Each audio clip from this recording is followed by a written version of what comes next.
दोस्तों, स्वागत है आपका हमारी साइकोलॉजी क्लासेस में। तो आज हम आपको बताने जा रहे हैं एक एग्जाम पेपर के बारे में जो कि साइकोलॉजी का है। एमए सेकेंड सेमेस्टर का पेपर का नाम है रिसर्च मेथड एंड स्टैटिस्टिक्स। ठीक है, तो यहाँ पे आप देख सकते हैं जो एमए लिखा हुआ है उसके बाद कोष्टक में मेन एग्जामिनेशन जून 2024 का है ये। ठीक है, तो यहाँ पे आप देख सकते हैं यहाँ पे टाइम जो है वो आपको 3 आवर्स का दिया जाता है। उसके बाद जो मैक्सिमम मार्क्स हैं वो 85 है और मिनिमम पास मार्क्स हैं वो 29 है। ठीक है, अब यहाँ पे आप देख सकते हैं सेक्शन ए। तो सेक्शन ए जो लिखा हुआ है यहाँ पे इन्होंने इसमें शॉर्ट आंसर टाइप क्वेश्चन पूछे हैं जिन्हें लघु उत्तरीय प्रश्न भी कहा जाता है। ठीक है, अब आप देख सकते हैं यहाँ पे अटेम्प्ट नोट लिखा हुआ है। Attempt all questions, each question carries 5 marks, 5 × 5 = 25।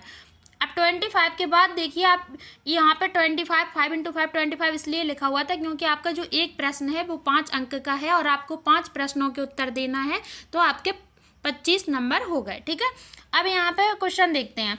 Explain the meaning of research design. ठीक है, शोध अभिकल्प के अर्थ को स्पष्ट कीजिए। अथवा में कौन सा क्वेश्चन पूछा है? अथवा में देखते हैं। अथवा में पूछा है प्रसरण विश्लेषण अनुवाद की मान्यताओं को बताइए। ठीक है, इसके बाद आता है आपका यूनिट 2। तो यूनिट सेकंड में आप देख सकते हैं यूनिट सेकंड से क्वेश्चन पूछा गया है कारक अभिकल्प की मुख्य विशेषताएं क्या हैं। ठीक है, इसके बाद देखिए अथवा में क्या क्वेश्चन पूछा गया है। अथवा में पूछा गया है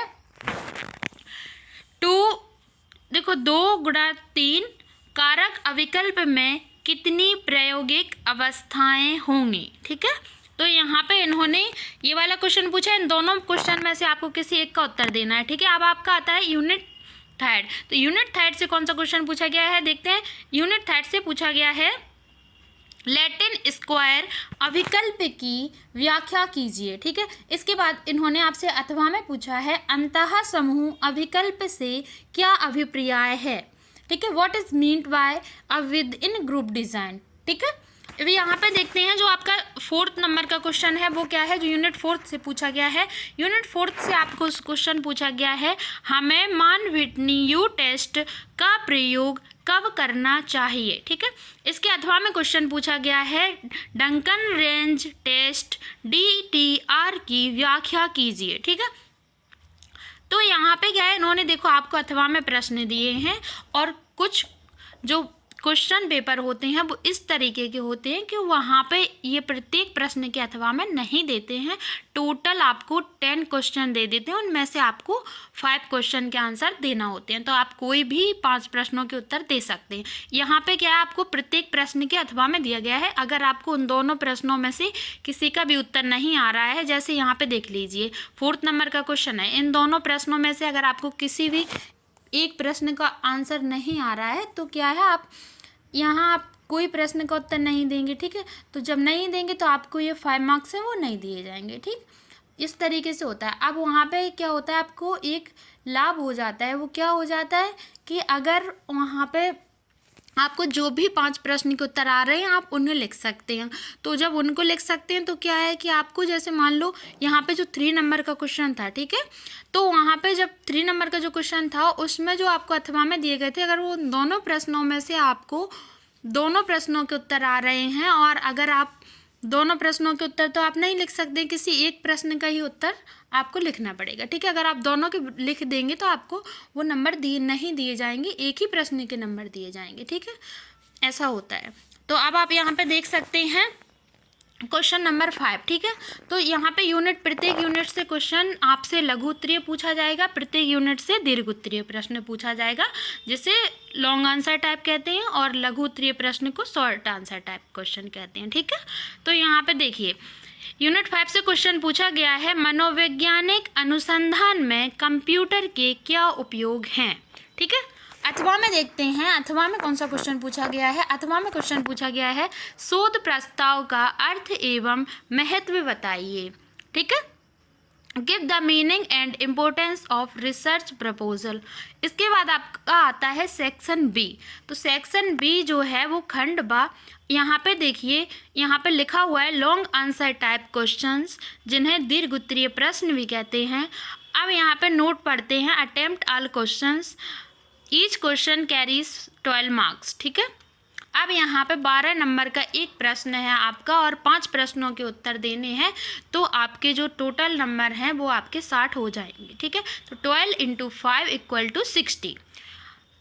यहाँ पे आप देख सकते हैं जो यूनिट फर्स्ट है, तो यूनिट फर्स्ट से यहाँ पे आपको कौन सा क्वेश्चन पूछा गया है। यूनिट फर्स्ट से देखते हैं, what is the importance of a research design in psychological research, discuss the criteria of a good research design. ठीक है, यहाँ पे देखिए हिंदी में देखो, हिंदी में यहाँ पे लिखा हुआ है क्वेश्चन, मनोवैज्ञानिक अनुसंधान में अनुसंधान अभिकल्प का क्या महत्व है, एक अच्छे अनुसंधान अभिकल्प की कसौटियों का वर्णन कीजिए।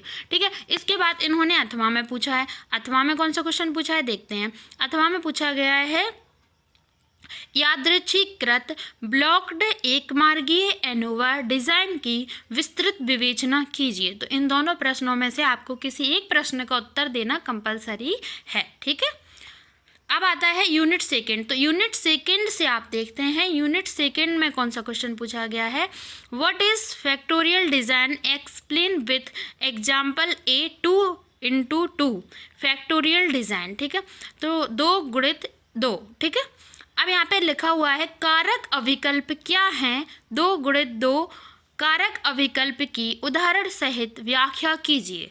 ठीक है, अब यहाँ पे अथवा में देखते हैं कौन सा क्वेश्चन पूछा है। अथवा में पूछा गया है, एक मार्गी F परीक्षण 1 वे F टेस्ट की व्यवस्थित ढंग से व्याख्या कीजिए।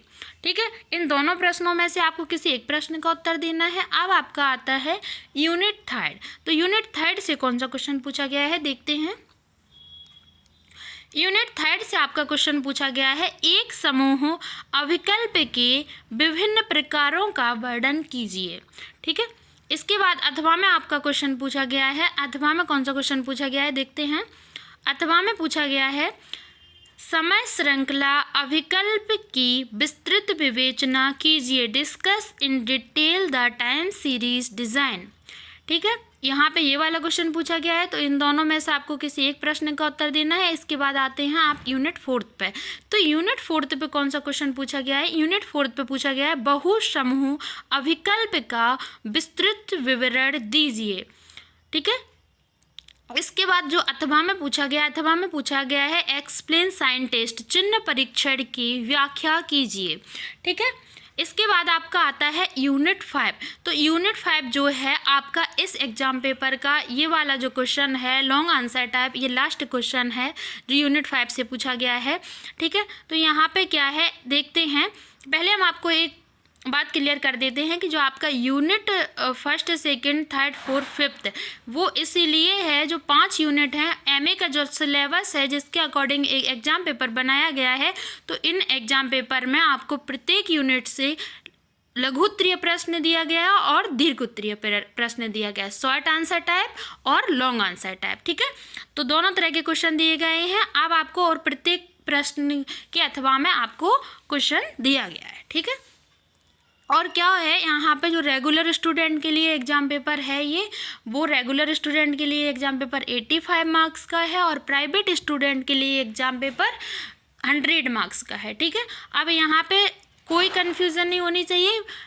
प्राइवेट स्टूडेंट के लिए 100 मार्क्स का इसलिए आता है क्योंकि उनके इंटरनल असाइनमेंट नहीं करवाए जाते हैं, और जो प्राइवेट स्टूडेंट के लिए 100 का इसलिए रहता है। ठीक है, इंटरनल असाइनमेंट नहीं होते। और जो रेगुलर स्टूडेंट होते हैं उनके लिए 85 का इसलिए होता है क्योंकि उनके जो इंटरनल असाइनमेंट होते हैं वो करवाए जाते हैं। ठीक है, तो इंटरनल असाइनमेंट क्या है, एक सब्जेक्ट, जैसे ये जो एग्ज़ाम पेपर था, इस एग्ज़ाम पेपर का जो 85 नंबर हैं और आपका 15 मार्क्स का इंटरनल असाइनमेंट होता है। तो 85 + 15 = 100। ठीक, अब यहाँ पे बात क्लियर हो गई। अब आप देखते हैं क्वेश्चन देखते हैं, मनोवैज्ञानिक अनुसंधान में निहित नैतिक मुद्दों की विवेचना कीजिए। इसके अथवा में आपसे पूछा गया है, अथवा में कौन सा क्वेश्चन पूछा गया, अथवा में पूछा गया है, अनुसंधान प्रतिवेदन के विभिन्न चरणों का वर्णन कीजिए।